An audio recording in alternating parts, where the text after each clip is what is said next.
Stuudio Meelose väikeste viiuliõpilaste Aliise ja Paula-Kristiina jaoks oli see esimest korda esineda suure publiku ees. Laste maailma moeõhtul tegid lavadebüüdi peaaegu kõik 23 väikest modelli, kes valiti laste maailma klientide seast. Moeõhtu lavastas 3 lapse ema Ingrid Tõniste. Kui on tegu väikeste lastega, siis ei saa mitte midagi ebaõnnestuda. Minu mõte sel lavastusel oli just see, et lapsed saaksid tunda ka siin punasel vaibal ennast eelkõige lastena.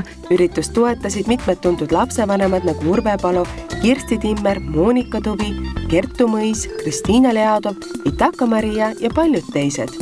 Modellide vanemad lubasid oma lastel debüteerida moeõhtul, et ettevõtmise sõnum lapse töö on mäng jõuaks võimalikult paljudeni.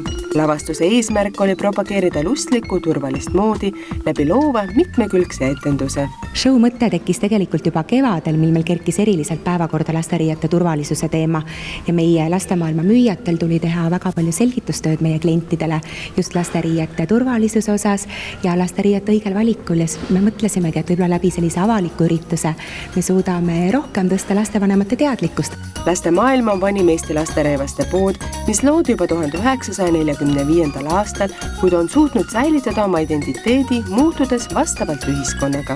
Riietusel on tegelikult selles osas väga suur roll, sellepärast et kui lastel on valitud õiged riided, mis on nende jaoks ihusõbralikust materjalist, need on riided, mis tagavad neile maksimaalse liikumisvabaduse, siis nad saavad oma tööd, mis on nende jaoks mäng, teha oluliselt mugavamalt, nad naudivad seda igal hetkel, iga ilmaga.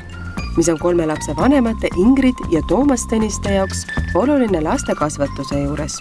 Eks igal emal isal ole kõige olulisem nende laste tugev tervis. Ma tahan, et nad mäletaksid mind kui ausat, toredat Eesti meest ja et ma oleks neil alati eeskujuks. Lastemaailma moeõhtul tegi DJ-na debüüdiga superstaar Jaana Kask, kes valis muusikat nii kaasaja hittide kui lastevanemate noorpõlveajast.